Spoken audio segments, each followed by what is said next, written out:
Je n'avais pas remis les pieds à Aix-en-Provence depuis 12 ans. Le TGV depuis Paris m'avait déposé en fin de matinée, et déjà, l'air sec, presque coupant, avait ravivé quelque chose que j'aurais préféré laisser dormir. La sensation d'appartenir à un lieu que j'avais fui.je descendit la rue d'Italie, valise à roulettes claquant sur les pavés irréguliers, et je tournai à gauche dans une ruelle familière. Rue des Marseillais. Là où tout semblait immobile, à l'exception de moi. Le cabinet Reynaud et Associés, où je devais me rendre, était logé dans un vieil hôtel particulier. C'était là que mon père avait déposé son dernier testament. Et c'était là que j'avais rendez-vous pour en entendre la lecture. Il était mort il y a 2 semaines, un AVC fulgurant. Je n'avais pas pleuré. Je ne savais même pas si j'en étais encore capable. Ce qui me liait à lui était plus économique qu'émotionnel. Il avait été un homme d'argent, d'ordre, d'exigence. Peu de place pour l'amour. Je poussai la porte en bois, puis traversai le hall silencieux. La réceptionniste m'indiqua le premier étage. Deuxième porte à gauche, me dit-elle sans lever les yeux. J'ouvris. Et je la vis. Assise derrière un bureau en verre, une femme se leva. Elle portait un tailleur gris perle, strict sans être froid. Son visage était fin, les cheveux attachés dans un chignon bas, impeccablement lisse. Mais ce furent ses yeux qui me capturèrent. Vert sombre, presque noir. Et son regard, droit, soutenu, comme si elle m'attendait depuis toujours. Bonjour, dit-elle. Clara Morel. Je suis en charge du dossier de succession de Monsieur Marshall. Je hochai la tête, incapable de parler. Son accent chantait légèrement, le sud encore présent dans sa voix, mais tenu en laisse. Elle me tendit la main. Sa paume était tiède, sèche, rassurante. J'avais envie de la toucher plus longtemps que la bienséance ne le permettait. Je m'assis en face d'elle. Elle feuilleta un dossier, d'un geste professionnel, précis. Je suis désolée pour votre perte, ajouta-t-elle, sans l'ombre d'une formule toute faite. Merci, répondis-je enfin, la gorge serrée. Elle poursuivit, me présentant les documents avec une clarté admirable. Rien n'était flou. Ni son élocution, ni ses intentions. Et pourtant, quelque chose dans sa posture, dans son silence entre 2 phrases, laissait entrevoir une faille. Une question. Un mystère. À un moment, elle leva les yeux vers moi. Vous êtes resté à Paris, n'est-ce pas? Je souris. Je n'ai pas mis les pieds ici depuis mon bac. Vous avez bonne mémoire. Elle haussa légèrement les épaules. Je me souviens de vous, Ève. Vous étiez au lycée Mignet, comme moi. Une classe au-dessus. Mignet, murmurai-je. C'était une autre vie. Ou peut-être que c'était le début de celle d'H. Si. Je sentis mes joues chauffer. Elle venait de briser l'équilibre subtil de notre échange formel. Elle venait d'y glisser autre chose. Une possibilité. Si vous êtes touché par cette rencontre inattendue, et que vous aimez les histoires d'amour vraies, complexes et bouleversantes entre femmes, abonnez-vous dès maintenant à notre canal Plume d'amour. Chaque jour, 2 nouvelles histoires vous attendent, écrites avec intensité et vérité. Ne manquez pas la suite. Vous étiez ami avec mon père? Demandai-je, pour retrouver une distance. Pas exactement. Il m'a vu travailler ici, c'est tout. Il était pragmatique. Mais il savait reconnaître la compétence. Elle marqua une pause. Et je crois qu'il voulait que ce soit moi. Pour gérer sa succession. Pas un autre. Je l'a fixé, surprise. Il a écrit? Non. Mais il est venu me parler. 3 semaines avant sa mort. Et c'était la seule fois où il m'a demandé quelque chose de personnel. Il voulait que je vous voie. Que je sois celle qui vous parle. Comme s'il pensait que je pourrais, je ne sais pas, vous comprendre. Je me redressai. Quel genre de jeu était-ce? Elle s'en rendit compte immédiatement. Ce n'est pas un piège. Ni une manipulation. Je vous dis ce qu'il m'a dit. Et je vous regarde maintenant. Et je comprends pourquoi il a eu cette intuition. Je l'a dévisagée. Elle ne mentait pas. Elle ne jouait pas. Je passait le reste de l'heure à écouter ses explications juridiques, les parts successorales, la maison de rogne, les placements, les comptes à la Société Générale. Tout était limpide, presque clinique. Mais chaque minute passée avec elle me rendait plus nerveuse. Quand elle referma le dossier, elle me regarda une dernière fois. Si vous avez des questions, vous pouvez me contacter directement. Mon numéro est au dos de la carte. Elle me l'attendit. Sa main frôla la mienne. Cette fois, ce n'était pas un hasard. Je la glissai dans mon sac, silencieuse. En sortant dans la rue, un vent chaud me gifla. J'avais envie de courir, de me cacher, de fuir encore une fois cette ville. Mais pour la première fois depuis longtemps, une autre pensée me retint. Je voulais la revoir. Je le ferai. Je ne suis pas retournée à Paris. Pas tout de suite. J'avais prévu 3 jours à Aix, le temps de signer les papiers, trier quelques affaires à la maison de Rogne et laisser les souvenirs reprendre leur poussière. Mais quelque chose avait dévié. Le simple regard d'une femme. Ou peut-être était-ce plus ancien, plus profond. Une attente en moi qui n'avait jamais trouvé sa réponse. Le lendemain, je suis montée jusqu'à la Bastide. Et la vieille maison, figée dans le temps, se dressait comme une présence presque vivante. Les volets avaient été entr'ouverts par l'agent immobilier. Une lumière sèche balayait les tomates du couloir. Tout sentait le silence et la faim. Une bouteille de Ricard vide dans la cuisine. Une photo de moi, adolescente, dans un cadre en bois, seule photo visible dans toute la maison. Mon père ne m'avait jamais dit qu'il l'avait gardée. Je ne savais même pas qu'il l'avait prise. J'ai ouvert toutes les fenêtres. J'ai laissé l'air chaud entrer, la vigne s'accrocher à mes yeux, le passé me brûlait doucement. Mais c'est en redescendant dans le village que j'ai vu son message. Clara. Elle m'avait envoyé un SMS. Si vous avez le temps, j'aimerais vous parler de quelques points annexes. Je suis au bureau demain matin, sinon en fin de journée vers 18h. Le message était neutre. Trop neutre. Mais c'était une invitation. Et j'avais besoin d'une raison pour rester. Je lui ai répondu que 18h m'allait parfaitement. Pendant l'après-midi, j'ai erré dans le centre-ville, redécouvrant des lieux avec un regard d'étrangère. La place Richelme, ses étals de fromage, le pavé brûlant sous mes sandales, les rires des étudiants en terrasse rue Gaston de Saporta. Et pourtant, mon corps entier n'attendait que 18h. À l'heure dite, j'étais devant le cabinet.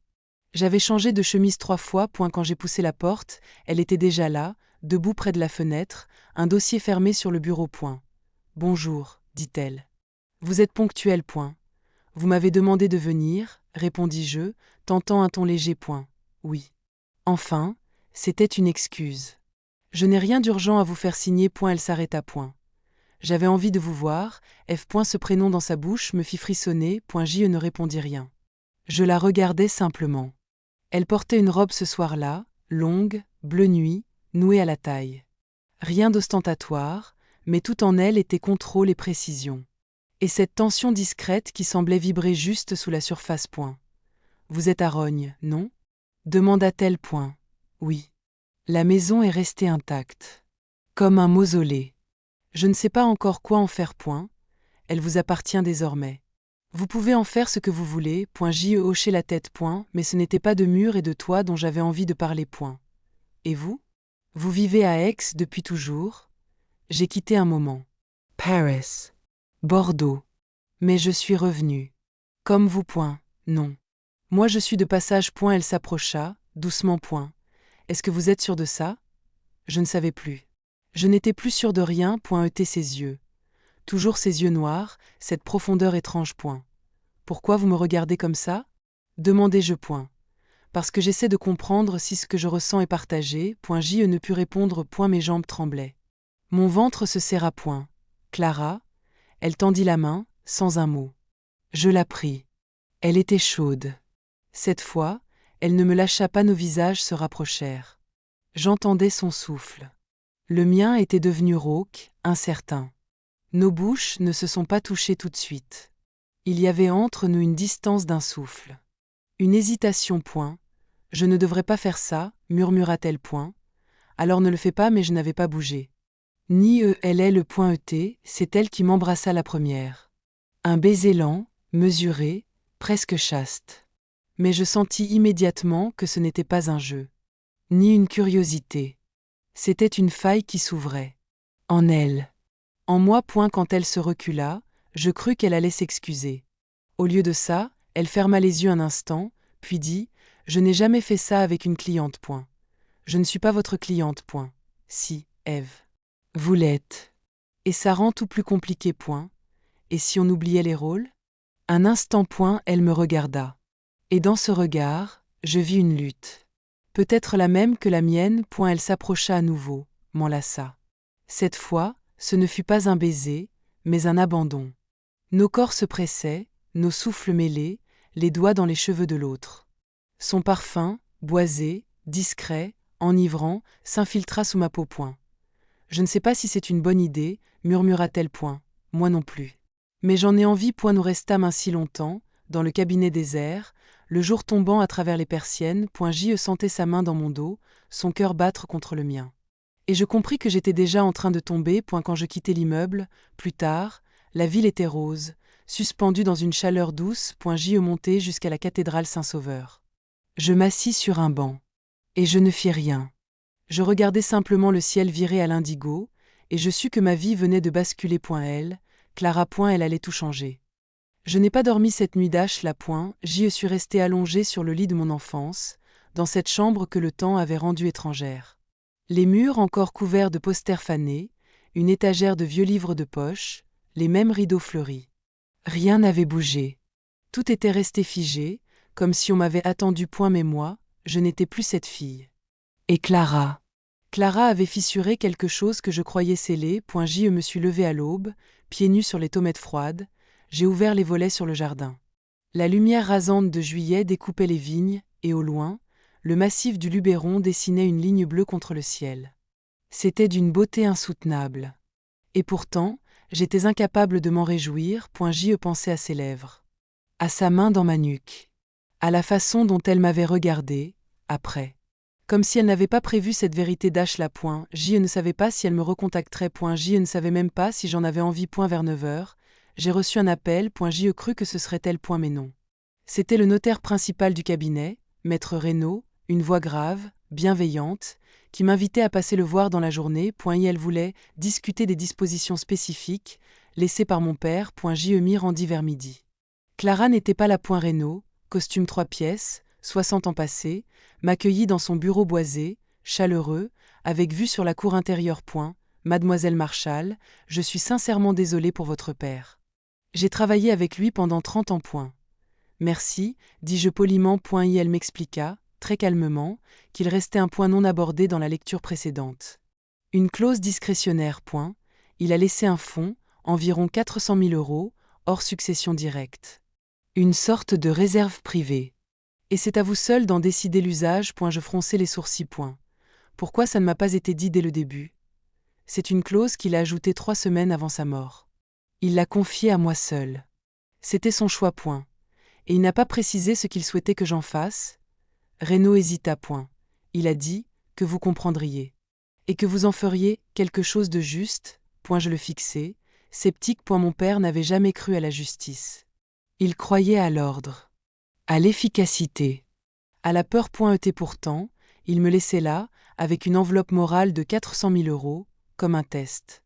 Une provocation, peut-être. Vous connaissiez Clara Morel? Demandai-je soudain. Elle sourit légèrement. C'est moi qui l'ai embauchée. Elle était brillante, dès le premier jour. Une précision rare. Et une intégrité, rare aussi. Elle me regarda avec un sérieux plus doux. Vous devriez lui faire confiance. Je me raidis. Je ne vous ai rien dit. Vous n'avez pas eu besoin de le faire. Quand je sortis du cabinet, je crus croiser Clara dans la rue, mais ce n'était pas elle.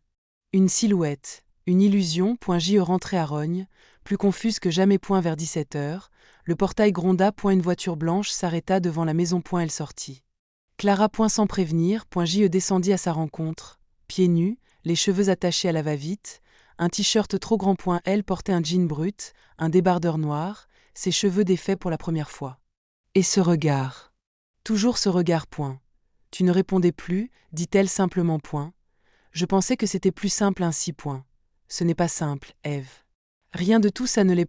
Elle entra sans que je le lui demande. Elle visita la maison du regard. L'entertainment. Comme on marche dans un souvenir. C'est ici que tu as grandi? Oui. Enfin, ce que j'appelle grandir. Elle posa son sac. Tu veux que je parte? Non. Elle s'approcha. Plus près. Et je compris qu'elle était venue pour ça. Pas pour parler. Pas pour s'excuser. Pas pour faire comme si rien ne s'était passé. Elle était venue parce qu'elle n'en pouvait plus de résister. Et moi non plus. Je l'ai embrassée. Cette fois, ce fut différent. Aucun doute. Aucune précaution. Ses mains sur mes hanches, les miennes dans ses cheveux. Sa bouche contre ma peau, sa voix tremblante dans mon oreille. Nous avons monté les escaliers en silence, guidés par quelque chose de plus ancien que nous. Dans ma chambre d'adolescente, j'ai défait sa chemise. Elle a glissé les doigts sous mon t-shirt. Nos corps se sont cherchés, retrouvés, aimés dans un souffle long, un geste lent, sans urgence. Son ventre contre le mien. Ses lèvres partout. Ses yeux fermés. Les miens ouverts. Je n'avais jamais fait l'amour avec une femme. Mais ce n'était pas le sexe qui me bouleversait. C'était la tendresse. Elle me touchait comme si elle me lisait. Quand elle s'est endormie contre moi, la lumière de fin d'après-midi filtrait à travers les volets. Je caressais ses cheveux. Encore surprise de leur douceur. Je sentais monter une peur étrange. Celle d'avoir trouvé quelque chose qu'on ne mérite pas ou pire, qu'on ne peut pas garder. Le lendemain matin, elle n'était plus là. Juste une tasse de café vide dans l'évier, un mot griffonné sur une page de mon vieux cahier de lycée, resté sur le bureau. Je devais être au cabinet à 8 heures. Merci pour la vérité d'hier. C'est. Je relus la phrase plusieurs fois, sans savoir si je devais sourire ou pleurer. Clara n'était pas du genre à s'échapper. Je le savais. Elle était du genre à contrôler, à anticiper. Mais ce mot-là, ce mot trahissait une faille. Une émotion qu'elle ne savait pas encore gérer. Ou peut-être qu'elle voulait me laisser le choix. Fuir ou continuer. Je n'ai rien fait ce jour d'H là. Je suis resté en short, pieds nus, un bol de céréales à la main, tournant en rond dans la maison. J'ai ressorti quelques cartons. Des photos, des papiers, des lettres anciennes. J'ai même retrouvé un vieux agenda de mon père, daté de 1994. Sur une page, un nom encerclé en rouge m'a intrigué. Morel, 14 heures, Café du Palais. Je le fixais un long moment. Morel, était la date. J'avais 8 ans. Aucun souvenir de ce jour. Mais pourquoi ce nom était-il noté, encerclé, souligné? Je pris une photo avec mon téléphone, sans savoir pourquoi. Instinct. À 18 heures, je reçus un message de Clara. Je suis libre ce soir après 20 heures. Tu veux dîner? Chez toi, ou ailleurs? À toi de choisir. Je répondis simplement, chez moi. Viens. Je préparais des pâtes au pistou. Le basilic venait du jardin. Le fromage d'un producteur local. Je ne savais même pas cuisiner réellement, mais j'avais envie que ce soit simple. Mine. Pas une mise en scène. Elle arriva pile à l'heure, les cheveux encore humides, comme si elle sortait de la douche. Un flacon de vin rouge à la main. Tu vis ici depuis combien de jours déjà? Me demanda-t-elle. 3. Et je ne pensais pas y rester plus d'un. Et maintenant? Je haussai les épaules. Je ne sais plus. Elle sourit. Moi non plus. Nous dînâmes sur la terrasse, face aux collines. Le soleil se couchait derrière les oliviers, et tout avait cette teinte dorée qui rend le monde plus doux. Tu as toujours su? Lui demandai-je. Que j'aimais les femmes? Oui. Elle posa son verre. Mais je l'ai longtemps caché. À tout le monde. Même à moi. Et maintenant? Maintenant je n'ai plus envie de jouer. Elle me regarda. Et toi? C'est nouveau? Je réfléchis un instant. Non. Pas vraiment. Mais c'est la première fois que ça me traverse tout entière. Je veux dire, ça me retourne. J'y ai baissé les yeux. Tu me fais peur, Clara. Elle tendit la main, me la prit. Tu me fais peur aussi, F. Nous restâmes ainsi, doigts noués, dans un silence chargé de sens. Et puis, sans transition, je sortis mon téléphone. Je lui montrai la photo de la page de l'agenda. Tu reconnais ce nom? Elle pâlit légèrement. Elle regarda longtemps l'écran, sans rien dire. Puis elle murmura, c'est ma mère. Un long silence s'abattit entre nous. Comment, pourquoi ton père aurait-il rencontré ta mère? Demanda-t-elle, le souffle court. Je n'en ai aucune idée. Je ne savais même pas que ce nom était là. Je suis tombée dessus aujourd'hui. Elle prit la photo, zooma sur la date. J'avais 7 ans. Mon père venait de quitter ma mère cette année-là. Elle était en plein procès pour obtenir un soutien. Peut-être qu'il connaissait ton père? Un avocat? Un conseiller? Ou autre chose, dis-je. Tu crois qu'ils ont eu une liaison? Je ne sais pas. Elle se leva, s'éloigna un instant, puis revint. Ça expliquerait certaines choses. Mon père a toujours refusé de parler de cette période. Et ma mère, elle disait souvent, les puissants se croient tout permis. Je pensais que c'était de la colère. Peut-être qu'il y avait une histoire. Tu veux que je fouille? Elle secoua la tête. Non. Pas maintenant. Pas ce soir. Ce soir, je veux juste être là. Avec toi. Pas avec EUX. Je la pris dans mes bras. Et elle s'abandonna contre ma poitrine, comme une enfant lasse. Cette nuit-là, nous avons dormi ensemble, sans nous toucher. Pas de désir. Pas de feu. Juste la chaleur d'un corps contre le mien, dans un monde devenu trop incertain. À eu petit matin, elle m'embrassa le front. Je dois aller travailler. Mais je reviendrai ce soir. Si tu veux. Je veux. Elle me sourit. Était partie. J'y restais seule, la gorge nouée. Quelque chose s'était ouvert. Je ne savais pas encore si c'était une promesse ou une fracture. Je passais la journée dans un état second. Les gestes simples. Préparer un café, arroser les plantes, trier des papiers, prenaient une lenteur étrange, comme si tout était suspendu à ce qu'elle allait me dire, ou ne pas me dire. J'avais imprimé la photo de l'agenda, et je la fixais souvent, presque malgré moi. Morel, 14 heures, Café du Palais. Une ligne, une heure, un nom. Et soudain toute une vie qui se renverse. J ne voulait pas croire à un lien sordide. Pas à une histoire d'adultère. Ni même à un scandale de province. Mais je ne pouvais pas ignorer le frisson d'alerte que cela m'avait provoqué. Était Clara.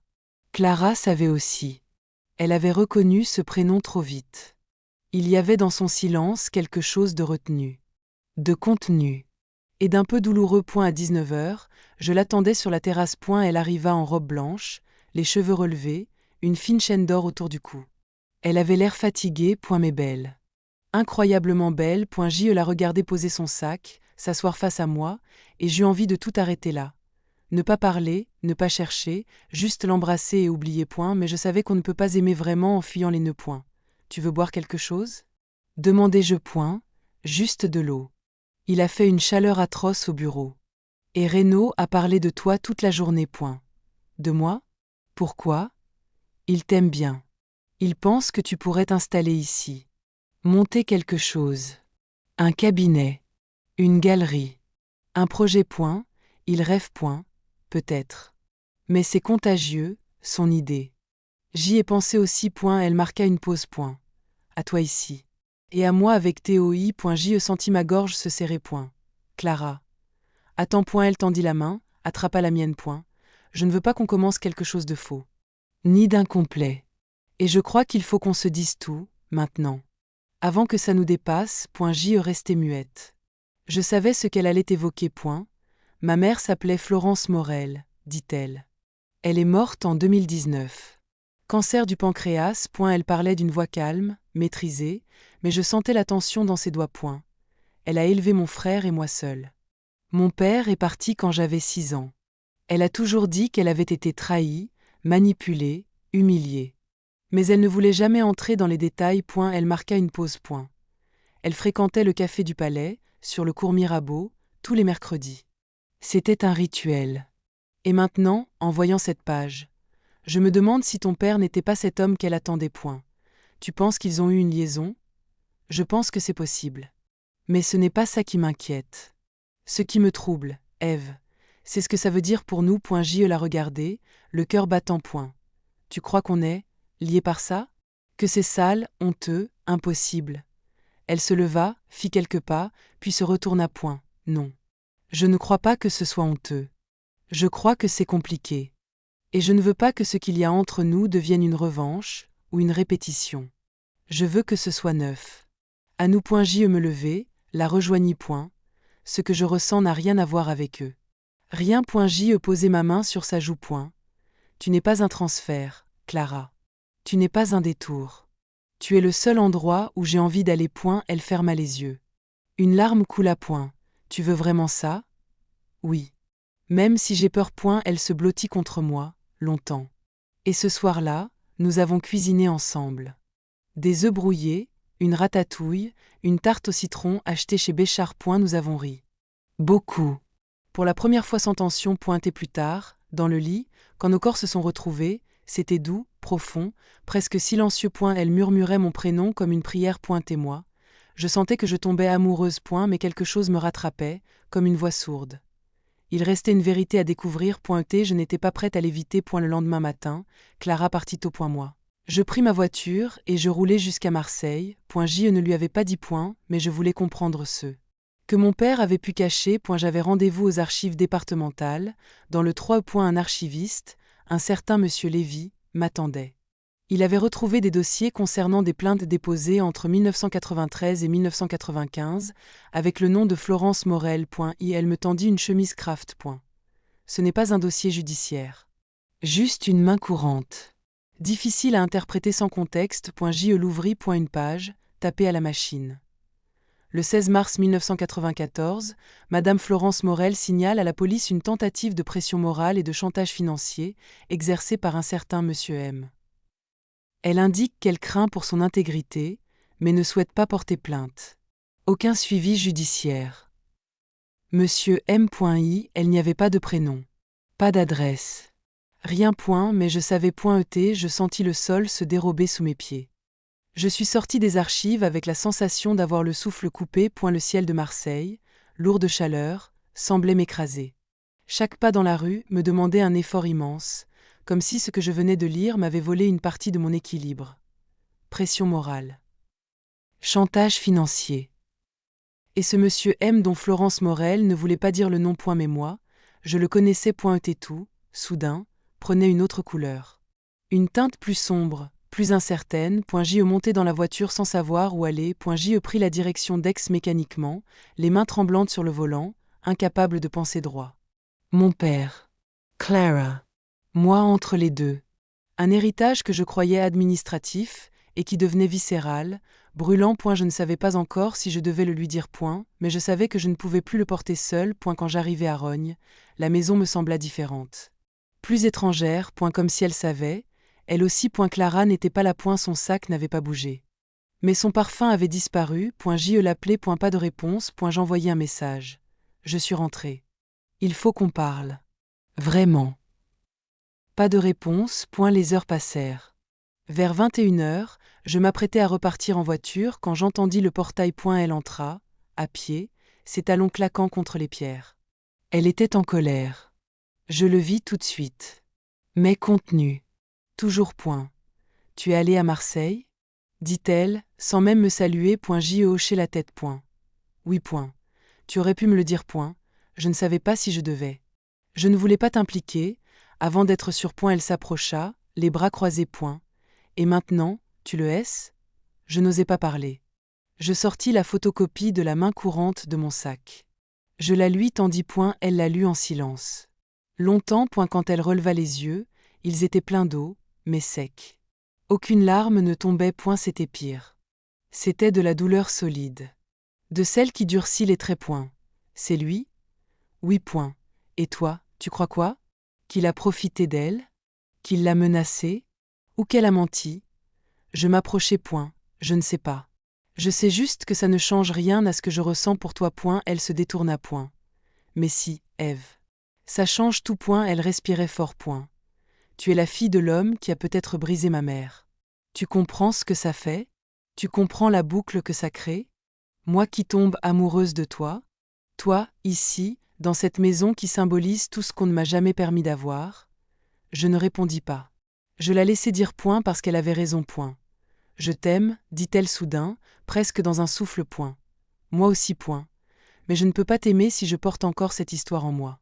Il faut que je l'affronte. Que je sache. Que je me défasse de cette peur. De ce silence. J.E. prit ses mains. Alors je t'aiderai. On le fera ensemble. Jusqu'au bout. Elle me regarda, et cette fois, les larmes vinrent.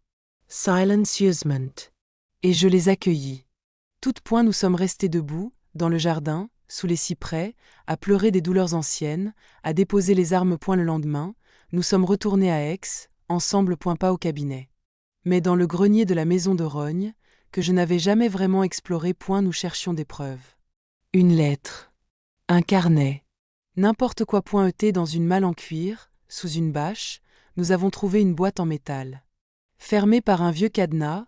J'ai forcé avec un tournevis. À l'intérieur. Des photos. Des lettres.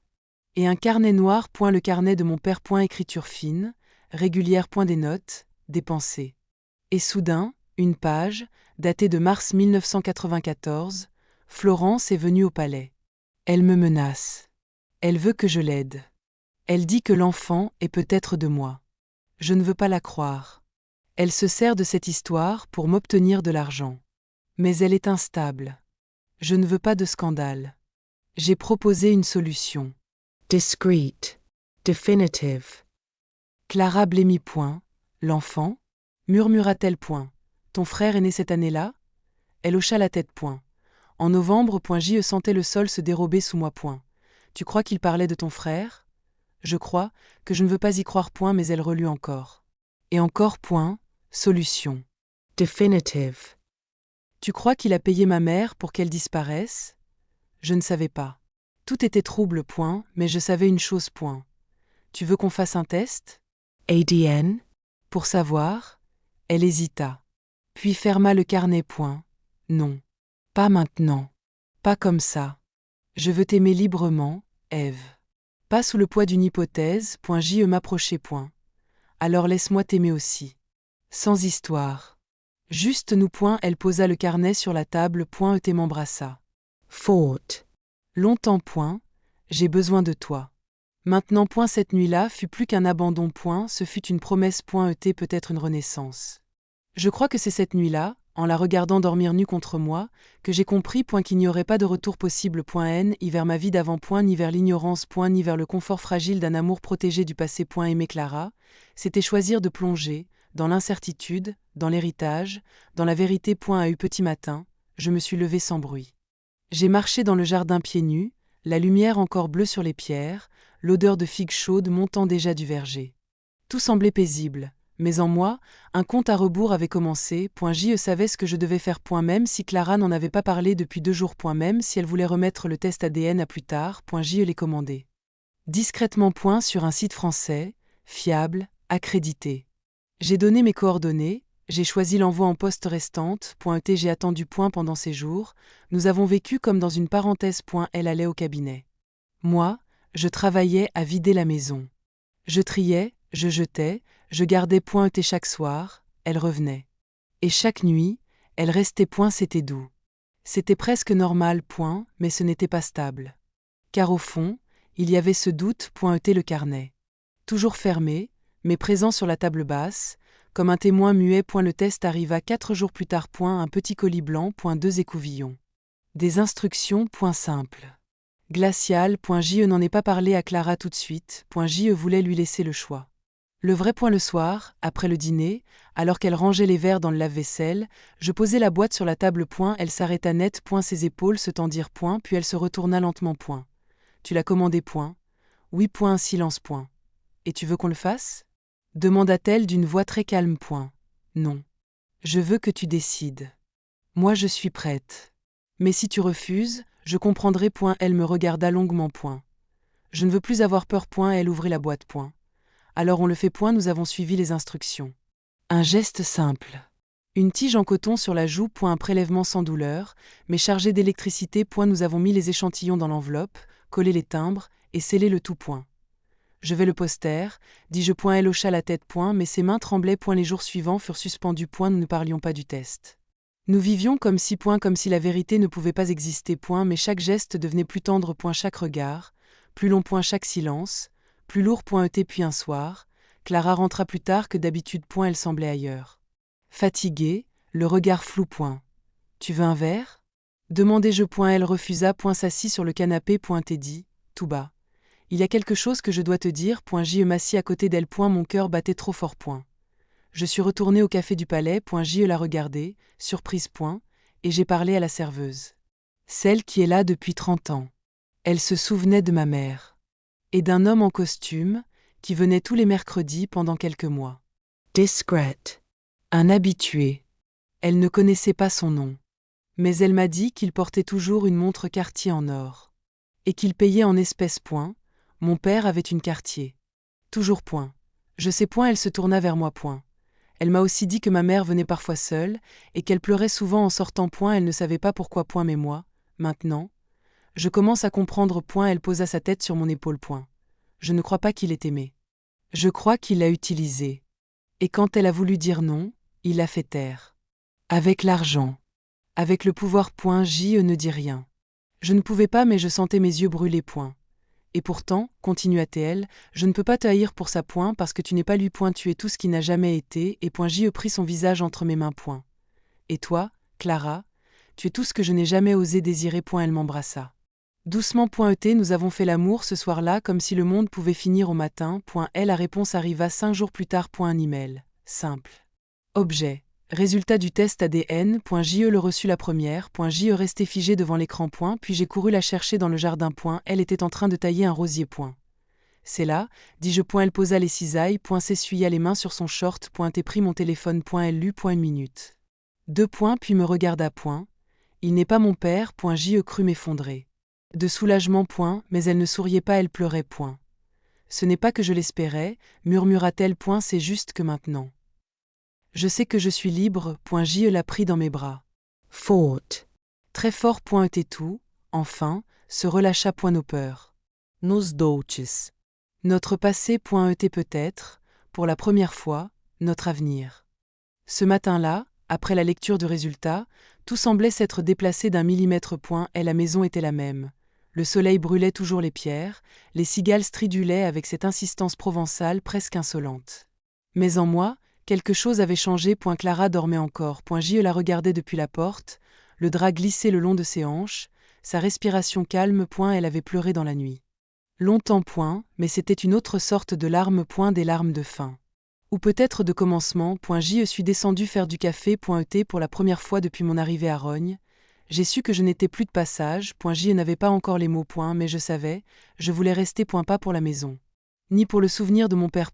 Mais pour ce qu'on était en train de construire, Clara et moi. Quelque chose de fragile. De vrais. Des vivants. Le lendemain, nous sommes allés ensemble au cabinet Reynaud et associés. Clara avait prévenu son patron qu'elle prenait 2 semaines de congé. Il avait souri, presque trop consciemment. Vous êtes sûr de vouloir rester ? Me demanda-t-elle alors que nous traversions la place de l'hôtel de ville. Non. Mais je suis sûre que je veux essayer. Elle me regarda en coin. Même dans cette ville. Surtout dans cette ville. Nous avons signé les derniers papiers de la succession. Et la maison me revenait pleinement. Les comptes aussi. Et ce fonds de 400 000 €, dont je ne savais toujours pas quoi faire. En sortant du cabinet, elle glissa sa main dans la mienne. Et ce geste, aussi simple soit-il, me bouleversa plus que toutes les confidences. Elle ne l'avait jamais fait en public. Il faut qu'on fasse quelque chose de beau avec cet argent, dit-elle soudain. J'y pense, répondis-je. J'ai une idée. Une semaine plus tard, nous étions dans la cuisine, autour d'un vieux plan dessiné sur une nappe en papier. Une maison d'accueil, dis-je. Pour femmes. Des mères seules. Ou qui fut une situation impossible. Clara me regarda. Tu veux transformer la Bastide en centre d'hébergement ? Pas toute. Une aile. Les dépendances. Et avec le reste, on crée un fonds pour accompagner des parcours de reconstruction. Elle resta silencieuse un instant. Puis dit. Ma mère aurait aimé ça. Moi aussi. Alors faisons dash le T. C'est ce qu'on fit. 6 mois plus tard, nous étions devant la presse locale. La maison Florence était née. Une structure discrète, élégante, entourée d'oliviers, financée par le legs Marshall. Un paradoxe que nous assumions pleinement. Clara gérait les aspects juridiques. Moi, la communication, les partenariats. Nous avions embauché 2 assistantes sociales, une psychologue, une médiatrice. La vie reprenait. Pas comme avant. Mieux. Nous dormions toujours ensemble. Nous faisions encore l'amour dans les draps froissés de la Bastide. Nous nous disputions parfois. Mais chaque jour, je me réveillais à ses côtés avec cette même certitude calme. Elle était la meilleure décision de ma vie. Un soir de mai, en rentrant d'un colloque à Marseille, elle s'arrêta net dans l'allée. Tu te rends compte ? Murmura-t-elle. De quoi ? Qu'on est devenues des femmes qu'on aurait admirées plus jeunes. J'y ris. Tu crois qu'on aurait osé se parler, au lycée ? Jamais. Tu étais trop belle. Trop distante. Et toi, trop brillante. Trop mystérieuse. Elle sourit. Tu vois, on a eu raison de ne pas se parler à l'époque. Pourquoi ? Parce qu'on se serait raté. Elle me tendit la main. Et je la pris. Sous les platanes de Rognes, alors que le vent tiède faisait danser les feuilles, nous avons marché vers la maison. Vers notre maison. Et je sus, sans hésiter, que c'était là que mon histoire recommençait. Pas comme héritière. Pas comme fille de. Mais comme femme. Aimée. Aimante et libre.